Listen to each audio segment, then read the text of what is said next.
Here we go, 6.2.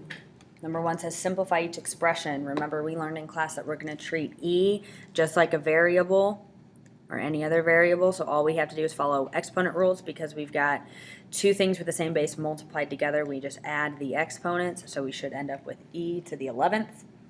On b, let's take care of the numbers first. We've got 25 divided by 5, which is 5. And then e to the 13th over e to the 12th, well, that's when we take our exponents and just subtract them. So 13 minus 12 is 1, so we just end up with 5e. All right, the last one.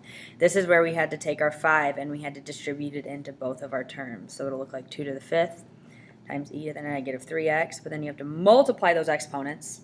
Okay, that's an exponent rule. 2 to the 5th is 32. E to the negative 3x is e to the negative 15x there.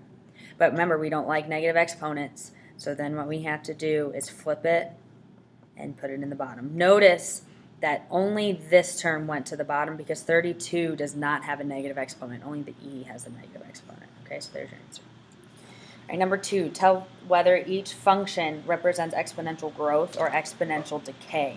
This is where you had to look at the exponent. If the exponent was positive, we had something like growth. And if the exponent was negative, then that was decay. All right, short and sweet. Number 3. You and your friend each have accounts that earn annual interest compounded continuously. Okay, that means we're going to have to use Euler's number. Use the graph for the balance of your friend's account over time. The balance A in dollars of your account after 2 years can be modeled by this equation. So here's your account. This is your friend's account. Two different things here. What account has a greater principal? Okay, we want to know how much each has at first. Okay, well, my principal is going to be this number right here. Because if you remember from class, this was our equation where this was our principal. Okay, so my principal is $3,900. And my friend's principal, we have to look at the graph for that. We want to know where theirs started. Well, theirs started right here, and that's at $4,000. So who has more? Well, $4,000 is more than $3,900, so your friend has a higher principal. All right, that's part A. Part B says, which account has a greater balance after 14 years? Okay, let's find mine first. My balance after 14 years, that means that my T is equal to 14. So I just go to this equation. I plug in 14 wherever I see a T.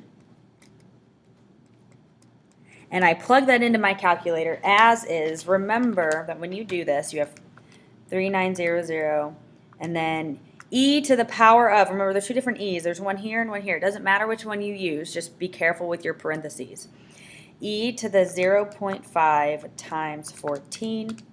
That should be $7,853.64. So that's how much money you have after 15 years, or 14 years, excuse me. But your friend, we have to figure out how much they have after 14 years. So this is where we go to our graph. Here's the number of years at the bottom. We need to go all the way over to 14, which is here, and we need to go up and find out how much money they have, which is about right there.